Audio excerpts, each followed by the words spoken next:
Exam मंथन पे आप सभी का फिर से स्वागत है। साइंस का एक और इम्पोर्टेंट चैप्टर जो है उसको देखते हैं और इसमें हम लोग गैस्ट्रिक जूस और बाइल जूस के बारे में देखेंगे। तो सबसे पहले गैस्ट्रिक जूस के बारे में देखते हैं। देखिए गैस्ट्रिक जूस है, हाँ, यह गैस्ट्रिक जूस यानी अमाशय रस के बारे में देखते हैं। अमाशय यह गैस्ट्रिक ग्लैंड में बनता है। सबसे पहले तो हम लोग जब भोजन लेते हैं, इस बात को समझिएगा, जब हम लोग भोजन लेते हैं तो भोजन ग्रास नली के थ्रू होते हुए हमारे अमाशय में यानी कि इस पार्ट में पहुंचती है।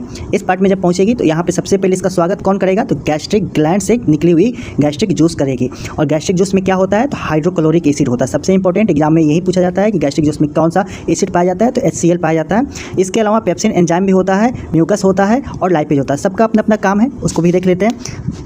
जो यहाँ पर पेप्सिन एंजाइम पाया जाता है, तो पेप्सिन डाइजेस्टिव यानी प्रोटीन के पाचन में यह पेप्सिन प्रोटीन को छोटे छोटे पेप्टाइड में तोड़ देते हैं। देखिए यहाँ पर जो है ना, इसको छोटे छोटे पार्टिकल में तोड़ दिया है, या पेप्सिन जो है प्रोटीन को छोटे छोटे पेप्टाइड में तोड़ दिया है।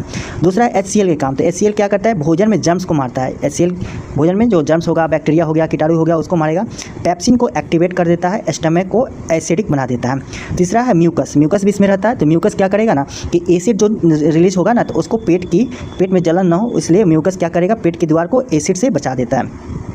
बात करें इसकी pH वैल्यू का, तो pH वैल्यू भी एग्जाम में पूछा जाता है। मुझे याद है एक बार दरोगा के एग्जाम में ये क्वेश्चन पूछा गया था, अमाशय गैस्ट्रिक जूस की वैल्यू pH वैल्यू कितनी होती है, तो 1.5 से 3.5 याद रखेंगे। यह प्रश्न पूछा जाता है विभिन्न एग्जाम में।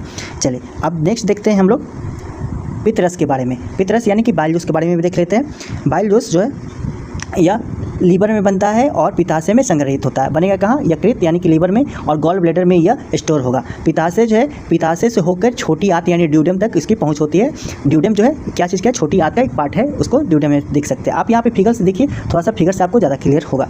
इसमें क्या होता है, यानी बाइल जूस में क्या होता है, तो बाइल जूस में आपको बाइल साल्ट पाया जाता है, बाइल पिगमेंट्स पाए जाते हैं जैसे कि बिल्वरिन हो गया, कोलेस्ट्रॉल और पानी पाया जाता है। इसमें क्या नहीं होता है, इस बात को भी ध्यान रखेंगे, इसमें कोई भी डाइजेस्टिव एंजाइम नहीं होता है।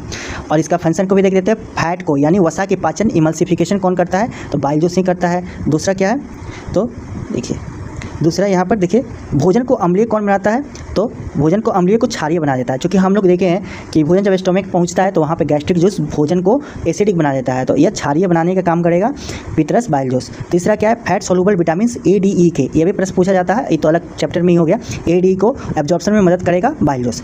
इसकी प्रकृति 7.6 से 8.6 होती है, अल्कलाइन इसका नेचर होता है। तो यह हो गया दोनों के बीच में, दोनों के बीच का अंतर। चलिए अब थोड़ा सा देख लेते हैं शॉर्ट में, एक और रिवीजन यहाँ पे दिया हुआ है। हाँ, सबसे पहले देखते हैं कहाँ बनता है, तो बाइल जूस जहाँ लीवर में बना, अभी हम लोग देखा लीवर में बनता है, वहीं स्टोमक कहाँ बनेगा, स्टोमक में बनेगा अमाशय रस।